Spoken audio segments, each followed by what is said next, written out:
নমস্কার সবাইকে, আরও একটা নতুন ভিডিওতে সবাইকে স্বাগত। আজকের সকালটা শুরু করেছিলাম ভগবানের ভোগ রন্ধন থেকে। যেহেতু সেই কবে মাকে একটু রেঁধে বেড়ে খাইয়েছিলাম সেই দীপান্বিতা অমাবস্যায়, তারপরে কিন্তু সেরকমভাবে মাকে আর রেঁধে বেড়ে খাওয়ানো হয়নি।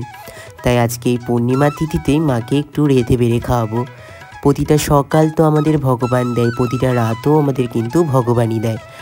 এই জগতে যা কিছুই দেখতে পাচ্ছি সবই ভগবানের ইচ্ছায়। ভগবান যদি না থাকতো তাহলে এই পৃথিবীতে, এই জগৎ সংসারে কিছুই দেখতে পেতাম না। আর ভগবানের জন্য আমি কিন্তু এই পৃথিবীতে আসতে পেরেছি। যেহেতু এক হচ্ছে ভগবান আর এক হচ্ছে আমার পরম পিতা মাতার জন্য আমি এই জগতের সব কিছু দেখতে পাচ্ছি। না হলে কিন্তু কিছুই দেখতে পারতাম না। সবই ভগবানের ইচ্ছা। দেখবে একটা খারাপ সময় যখন থাকে না, তখন কিন্তু তোমার পাশে কেউ থাকবে না। যখন তোমার ভালো সময় থাকবে তখনই কিন্তু লোকে তোমার পাশে থাকবে। খারাপ সময়ে তুমি একা পড়ে যাও, কিন্তু কেউ তোমার পাশে থাকে না।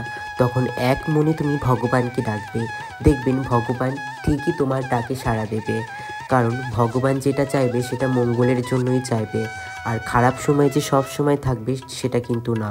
খারাপ সময়টা কেটেই কিন্তু একটা ভালো সময় ঘটে, মানে ভালো সময়ের একটা আগমন ঘটে।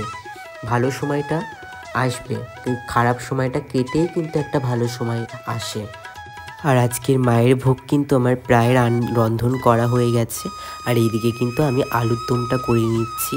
তারপরে কি একটুখানি বিরিয়ানি দম দেব, ওর জন্য আতর আর দুধ আর একটুখানি ফুড কালার যেটাকে বলে, এর মধ্যে আমি খোয়া ক্ষীর দিয়ে কিন্তু বিরিয়ানি লেয়ারটা আমি দিয়ে দিচ্ছি একে একে। পনির, তারপরে আলু, তোমরা অনেকে আবার খারাপ কমেন্ট করো না। এ দেখো ঘি দিয়ে দিচ্ছি। তারপরে মায়ের ভোগও কিন্তু আজকে প্রায় রেডি। তো দেখে নাও কত সুন্দরভাবে এই প্রথমবার বিরিয়ানি বানিয়েছি মায়ের জন্য, আর সেটাই আজকে মাকে নিবেদন করব।